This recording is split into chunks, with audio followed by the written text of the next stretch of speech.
భర్తను మోసం చేసి అక్రమ సంబంధం పెట్టుకుంది. చివరికి ఆ పెట్టుకున్న వాడి చేతిలోనే తన పిల్లలైతే బలైపోయారు. సో ఇద్దరు వైఫ్ అండ్ హస్బెండ్ ఉన్నారు, చక్కగా కాపురం చేసుకుంటున్నారు. వాళ్ళ కాపురంకి ఇద్దరు పిల్లలైతే పుట్టిరు. సో మంచి గడిచిపోతున్న టైంలో ఈమె బుద్ధి అయితే చెడు మార్గం వైపు అయితే వెళ్ళింది. సో అదే ఏరియాలో ఒక అతన్ని అయితే లవ్ చేస్తుంది అనమాట. సో అక్రమ సంబంధం అయితే పెట్టుకుంది. హస్బెండ్ పనిచేసే దగ్గర 15 డేస్ డే 15 డేస్ నైట్ అట్లా షిఫ్ట్స్ ఉంటాయంట. సో ఇతను నైట్ డ్యూటీకి వెళ్ళే టైంలో అతను పిలిపించుకునేదంట. సో ఇట్లా కొన్ని రోజులు గడుస్తున్న టైంలో చుట్టుపక్కల వాళ్ళందరికీ విషయం తెలిసి వీళ్ళ హస్బెండ్కి అయితే చెప్పారు, మీ వైఫ్ ఇట్లా చేస్తుంది, పలానా వ్యక్తి దగ్గర అక్రమ సంబంధం పెట్టుకుందని చెప్పడంతో వాళ్ళ హస్బెండ్ గట్టిగా నిలదీస్తే ఒప్పుకుందంట. ఒప్పుకొని ఇంకా కాళ్ళు చేతులు మొక్కి ఇంకోసారి తప్పు చేయను, మంచిగా ఉంటాను అనేసి వాళ్ళ హస్బెండ్ని అడుక్కోవడం తోటి ఇంకా అతని పిల్లల భవిష్యత్తు కూడా చూడాలి కదా. ఇద్దరు ఆడపిల్లలు ఉన్నారు. ఇంకా పిల్లలు ఏ వైఫ్ అయినా సరే ఇట్లా తప్పు చేసిందంటే భర్త మనసు విరిగిపోతుంది.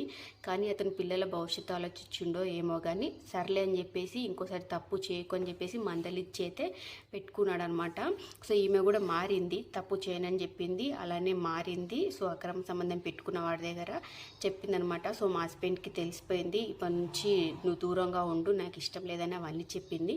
సో ఈమె వదులుకున్నంత ఇదిగా ఎదుటోడు కూడా వదులుకోవాలి కదా, బాగా అలవాటు పడిపోయింది అనమాట. సో వాడు వదులుకోవడానికి అయితే ఒప్పుకోలేదు.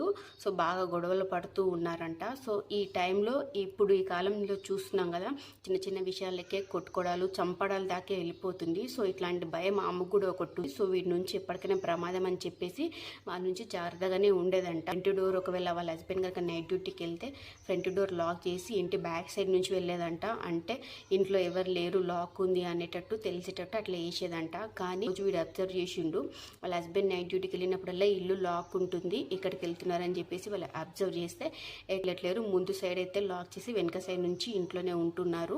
వాడికి అర్థమైంది. సో ఒకరోజు వాళ్ళ హస్బెండ్ నైట్ డ్యూటీకి వెళ్ళినప్పుడు వీడైతే తప్ప తాగేసి వచ్చి ఒక రాడ్ తీసుకొని అయితే వచ్చినట్ట.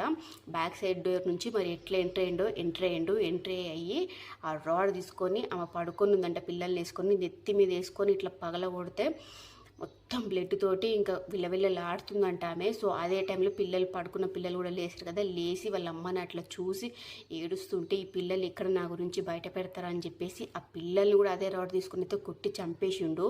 మళ్ళీ వాడి ఫింగర్ ప్రింట్స్ అవన్నీ దొరకకూడదని చెప్పేసి వాడు ఎక్కడెక్కడైతే పట్టుకున్నాడో వాళ్ళని ఆ పిల్లల్ని అక్కడంతా ఇట్లా స్కిన్ ఇట్లా కోసుకొని వెళ్ళిపోయినంట, ఫింగర్ ప్రింట్స్ దొరకకూడదని చెప్పేసి. శుభం తెలియని ఆ పసిపిల్లలు కూడా చనిపోయారు. చూడండి అసలుకి ఎంత దారుణం అంటే.